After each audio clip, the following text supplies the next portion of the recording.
Hola mis amados, Dios los bendiga. Para mí es un placer estar nuevamente aquí con ustedes. Y bueno, hoy quiero compartirles una palabra que encontramos en el libro de Mateo, capítulo 3, versículo 17. Pero antes de entrar en el tema, quiero que veamos un video. Te diré algo que ya sabes. El mundo no es un arco iris y nubes rosas. Es un mundo malo y muy salvaje. Y no importa qué tan rudo seas, te pondrá de rodillas y te dejará así permanentemente si lo dejas. Ni tú, ni yo, ni nadie golpeará tan duro como la vida. Pero no importa qué tan duro lo hagas. Importa lo duro que resistas y sigas avanzando. ¿Cuánto resistirás y seguirás avanzando? Así es como se gana. Y si sabes cuánto vales, sal a buscar lo que mereces, pero debes ir dispuesto a que te den golpes y no a culpar a otros y decir, no soy lo que quiero ser por él, por ella o por nadie. Los cobardes lo hacen y tú no lo eres. Tú eres mejor, hijo.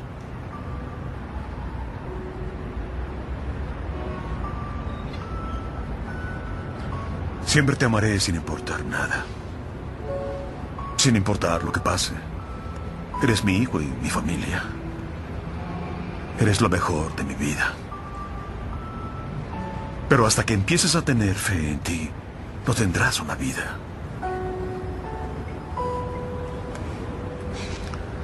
No olvides visitar a tu madre.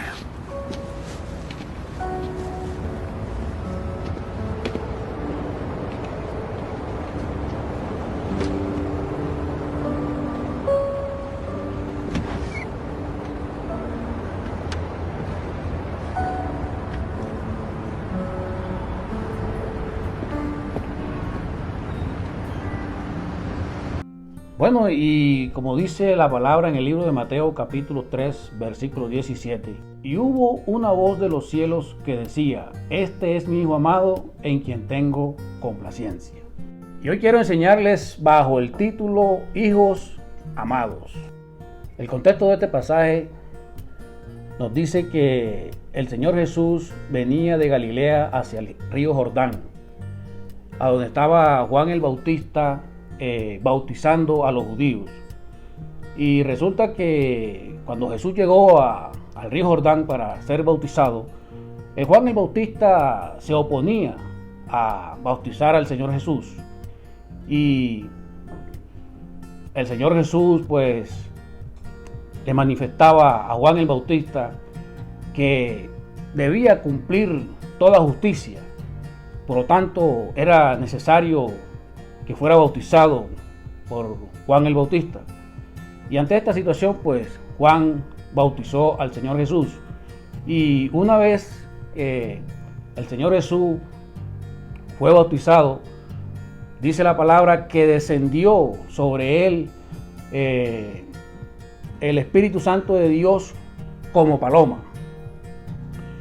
Y se escuchó una voz de los cielos que dijo, este es mi hijo amado en quien tengo complacencia. Ese es el contexto de este pasaje. Ahora, desde el diccionario bíblico Vine, la palabra hijo es huios. O sea, viene del griego huios, H-U-I-O-S.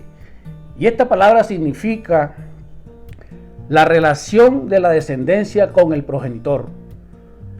El apóstol Juan utiliza la palabra terno, también es una palabra griega, para hacer referencia a los hijos. Ahora, ¿qué es un hijo? Un hijo es un descendiente legítimo. Un hijo goza de ciertos privilegios. Un hijo manifiesta cierto carácter, sea bueno o sea malo. Un hijo actúa de cierta manera, sea buena o sea mala. Y vamos a ver aquí otra palabra clave, que es la palabra complacencia. La palabra complacencia viene también del griego eudokeo, que significa estar complacido, considerar bueno. Es la satisfacción con que se hace o recibe algo. De acuerdo a la RAE, esta palabra complacencia es agrado, es contentamiento, es deleite, es gusto, es goce, es placer.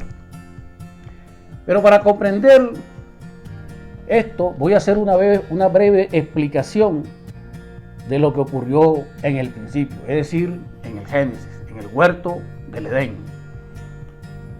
en la creación. Pues resulta que nosotros vemos allá en el libro de Génesis, en el capítulo 1, versos 26 y 28, capítulo 2 del 16 al 17 y capítulo 3 del 1 al 8, vemos nosotros que en el principio Dios creó a Adán y dice la palabra que estaba la Trinidad, o sea, Dios Padre, Dios Hijo y Dios Espíritu Santo. Estaban todos ahí. Y dice la palabra que dice que hagamos al hombre conforme a nuestra imagen y semejanza. Así dice la palabra. También nos dice de que más adelante, de que Dios le dio la instrucción a Adán de que podía comer de todo el fruto de los árboles que tuvieran en el huerto, menos de un árbol que era el de la ciencia del conocimiento del bien y del mal. De ese árbol no podía comer el hombre. Fue la advertencia que Dios le dio. Sin embargo, vemos nosotros más adelante en el capítulo 3 la caída del hombre. Vemos nosotros que la serpiente engañó a Eva. Esta prestó su oído y escuchó a la voz de Satanás. Es decir, obedeció a lo que Satanás le dijo. Satanás entró en su mente diciéndole unos argumentos, ¿sí?, que fueron los que llegaron a su mente. Y una vez llegaron a su mente, ella tuvo un conocimiento racional. Vemos entonces que debido a esto, Eva deseó y vio con agrado el fruto, vio que era codiciable a los ojos, tomó de él y comió. Luego le dio a Adán y este también comió de él, y ahí fue donde cayeron en el pecado. Entró el pecado en ellos. Por lo tanto, la imagen del hombre se desfiguró, la imagen del hombre se distorsionó. ¿Y qué pasa con esta situación? Que debido a esto se rompió la relación con el Padre Celestial. Hubo una muerte espiritual, es decir, una separación entre Dios y el hombre. La relación se deterioró.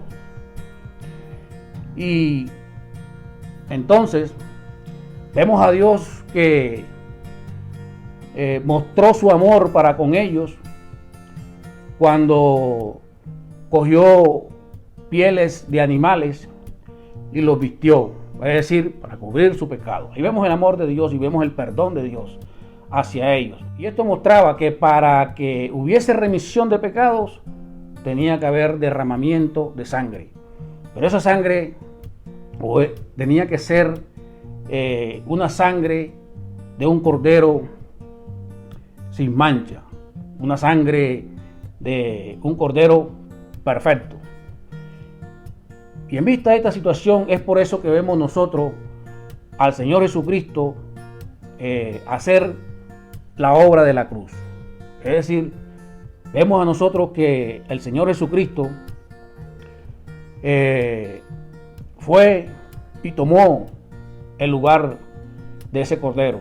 Vemos que el Señor Jesucristo fue la ofrenda agradable. Vemos al Señor Jesucristo que Él reunió las exigencias del Padre Celestial, porque se necesitaba de alguien que por amor a nosotros se entregara a sí mismo como una ofrenda agradable a Dios. Se requería una persona que diera su vida por nosotros para reconciliarnos con el Padre Celestial. Alguien a quien Dios pudiera considerar bueno, una persona de quien Él se pudiera agradar. Y este es, obviamente, como lo dije ahorita, era el Señor Jesucristo. No había otra persona, solo Él. Así pues, El sacrificio y muerte de Cristo en la cruz del Calvario fue suficiente, mis amados, para restaurar la relación con nuestro Padre Celestial. Hebreos 9, 14 al 15 dice que Cristo se ofreció a sí mismo sin mancha a Dios y es el mediador de un nuevo pacto. Gálatas 1:4 dice que Jesucristo se dio a sí mismo por nuestros pecados para librarnos del presente siglo malo, conforme a la voluntad de nuestro Dios y Padre. Gálatas 2:20 dice que con Cristo estoy juntamente crucificado y ya no vivo yo, mas vive Cristo en mí. Y lo que ahora vivo en la carne, lo vivo en la fe del Hijo de Dios, el cual me amó y se entregó a sí mismo por mí. En ese mismo orden de ideas, mis amados, vemos que en Romanos 8:32, Dios no escatimó ni a su propio Hijo, sino que lo entregó por todos nosotros, por nuestros pecados. ¿Por qué? Porque Dios nos ama desde mucho antes de la creación y a Él le plació darnos salvación. Por esa razón lo hizo. Juan 3:16, 17 dice: Dios amó tanto al mundo que dio a su único Hijo, para que todo el que cree en Él no se pierda, sino tenga vida eterna. Dios no envió a su Hijo para condenar al mundo, sino para salvarlo por medio de Él, de Jesucristo.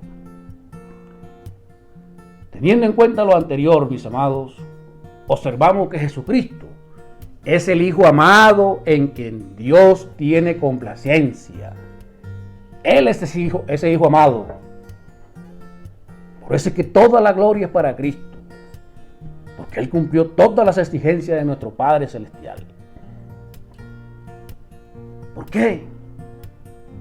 Jesucristo es el Hijo amado en quien Dios tiene complacencia.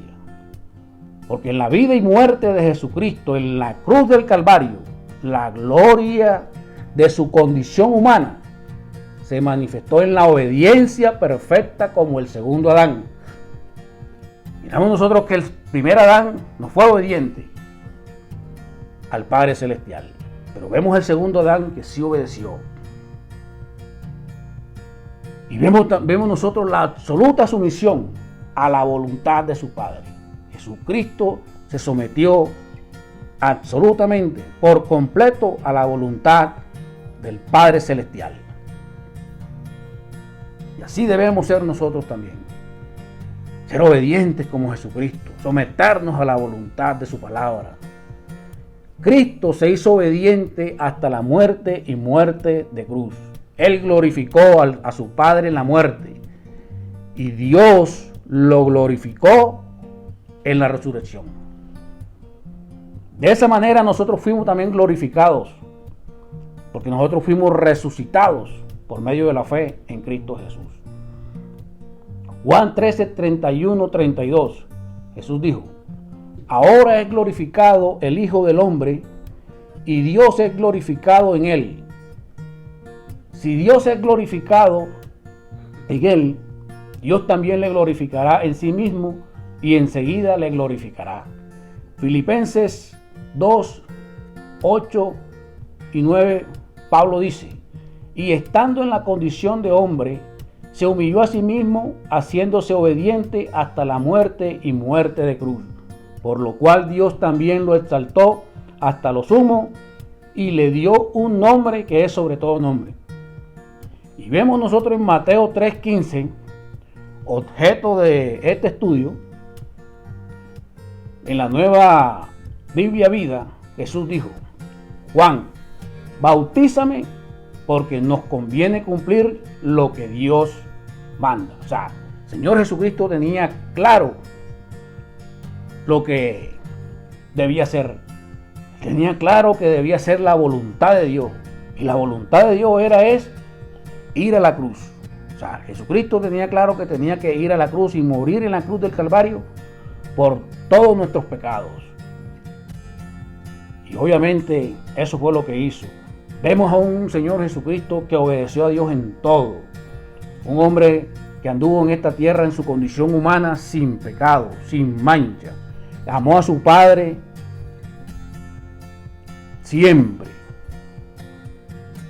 Eso fue el Señor Jesucristo.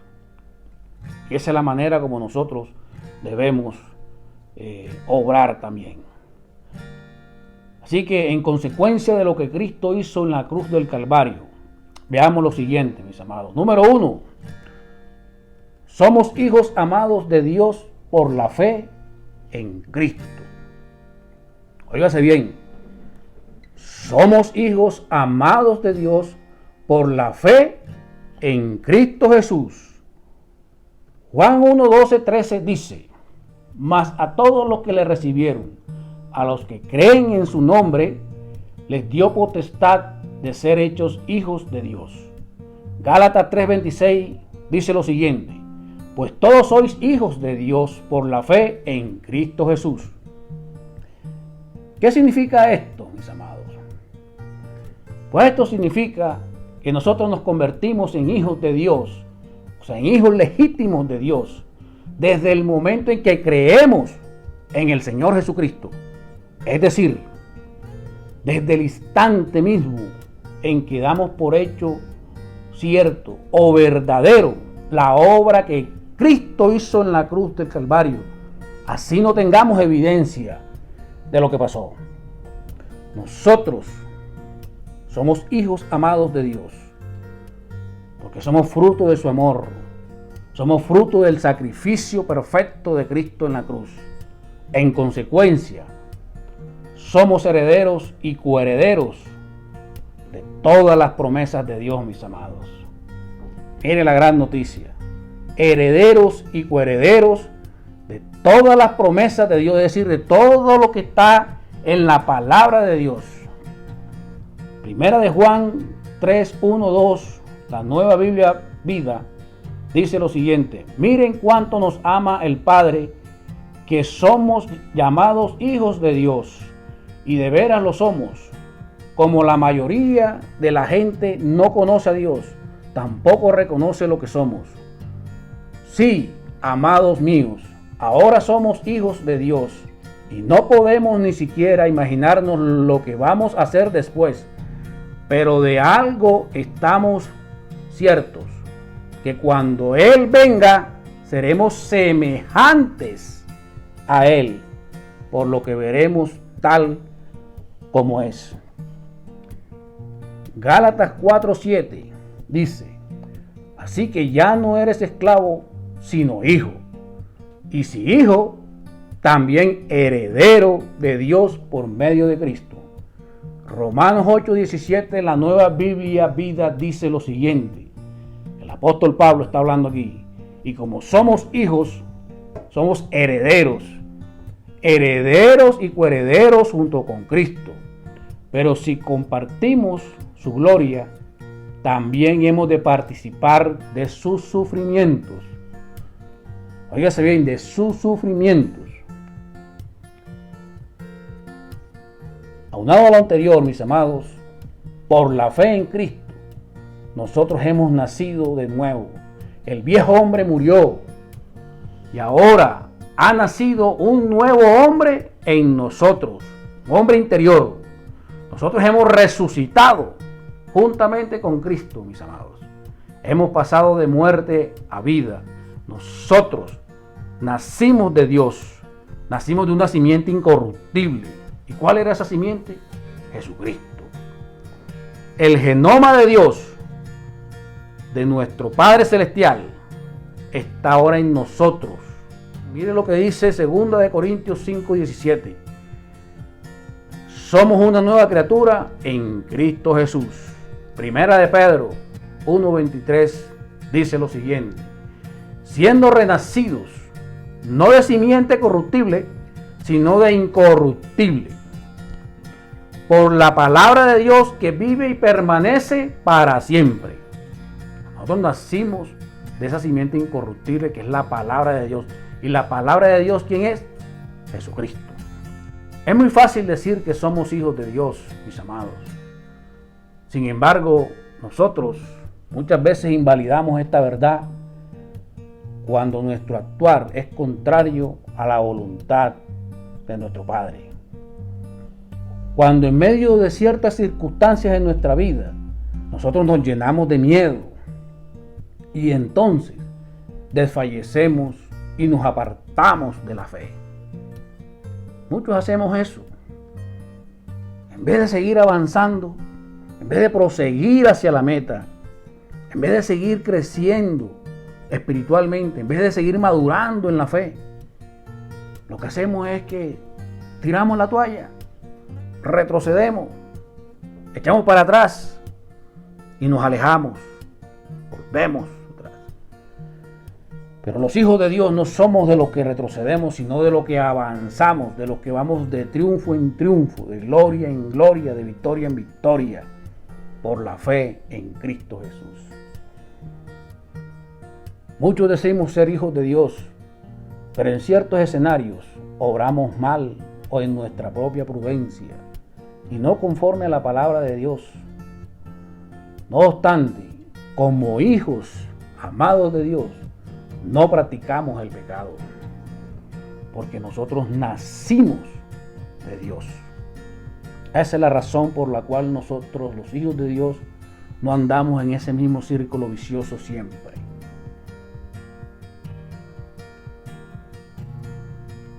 Primera de Juan 3:9 dice lo siguiente: todo aquel que es nacido de Dios no practica el pecado, porque la simiente de Dios permanece, es decir, dura, subsiste en nosotros. Dice, la simiente de Dios permanece en él y no puede pecar porque es nacido de Dios.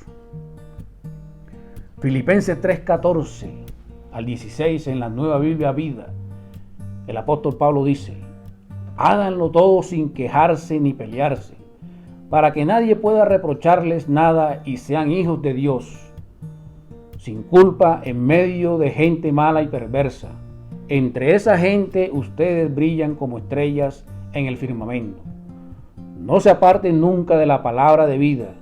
De esa manera, cuando Cristo vuelva, me sentiré satisfecho de no haber corrido ni trabajado en vano. Hace algunos años conocí a alguien, una persona que, creyente, siervo, porque servía en la congregación hace muchos años. Pero resulta que esta persona que servía también en la iglesia decía que era hijo de Dios y todo eso. Esta persona un día le fue infiel a su esposa y cometió adulterio. Y duró varios años en esa relación de adulterio. Llegó a la iglesia, seguía sirviendo. Y resulta de que esta persona que decía que era hijo de Dios, sí, él se creía eso. Pero eso era una falacia, eso era una mentira. Esa persona, pues, su conducta mostraba que no lo era, porque vivió durante cierto tiempo en la práctica de ese pecado. Y como lo vimos ahorita, la palabra de Dios nos dice que los hijos de Dios no practican el pecado. También conocí otra persona. Este era un pastor de una congregación. Y resulta que esta persona, pastor de la congregación, y predicaba y todo, lideraba la grey. Pero esta persona, un día cualquiera, le fue infiel también a su esposa, con una feligrés también de la congregación. Y así duraron cierto tiempo también en ese adulterio. Y todo el mundo, pues, creía que el pastor, bien, todo, hasta que se destapó todo, porque no hay nada oculto que no debe ser manifestado. Y vemos nosotros ahí la misma situación. Los hijos de Dios no practican el pecado. Y la conducta de este señor era una conducta pecaminosa, al igual que la de la otra persona, creyente también. Conducta pecaminosa, conducta que no eran dignas de los hijos de Dios. Y cuando nosotros vemos este tipo de situaciones, es cuando nosotros tenemos que preguntarnos si realmente somos hijos de Dios, si realmente le hemos creído a Él, si realmente lo amamos, si realmente hemos obedecido a su palabra. Y la respuesta con la que nos vamos a encontrar es que no. La respuesta con la que nos vamos a encontrar es que realmente no hemos nacido de nuevo. Tenemos que evaluarnos y tenemos nosotros que meditar, reflexionar sobre eso y arrepentirnos de verdad y nacer de nuevo por la fe en Jesucristo. Así que, mis amados, nosotros debemos tener conciencia que somos hijos amados de Dios. Si realmente hemos creído en Cristo, entonces amaremos a Dios por encima de todo y a nuestro prójimo también. Siempre tendremos la certeza que nuestro Padre Celestial nos ama con amor eterno desde antes de la fundación del mundo y que su Espíritu Santo ahora mora en nuestro corazón. Si realmente hemos creído en la obra maravillosa que Cristo hizo, entonces siempre obedeceremos a Dios en todo. Siempre tendremos la convicción en nuestro corazón que su palabra es verdad, que vive y permanece para siempre, y que su Espíritu Santo nos guía siempre a toda verdad. Dios se agrada de aquellos hijos que perseveran en la fe, y en consecuencia de ello, mis amados, caminan siempre en obediencia a la palabra de Dios. Quiero terminar este primer punto con lo que dice el libro de Efesios, capítulo 5, versos 1 al 8 en la Nueva Biblia Vida. Dice: imiten a Dios como hijos amados y vivan amando a los demás, siguiendo el ejemplo de Cristo, que nos amó y se entregó por nosotros en sacrificio como ofrenda de perfume agradable a Dios. Que entre ustedes ni siquiera se mencionen pecados sexuales o cualquier forma de impureza o de avaricia. Eso no es propio del pueblo santo de Dios. No digan malas palabras ni tengan conversaciones tontas, ni hagan chistes groseros. Todo eso está fuera de lugar. En vez de actuar así, sean agradecidos. Sepan esto: jamás tendrá parte en el reino de Cristo y de Dios el que sea inmoral, impuro o avaro, pues ser avaro es lo mismo que ser idólatra. No se dejen engañar por los que tratan de excusar estos pecados, porque por esos pecados el castigo de Dios viene sobre los que son desobedientes. No se hagan cómplices de esa clase de personas. Aunque ustedes antes vivían en tinieblas, ahora viven en la luz. Esa luz debe notarse en su conducta como hijos de Dios.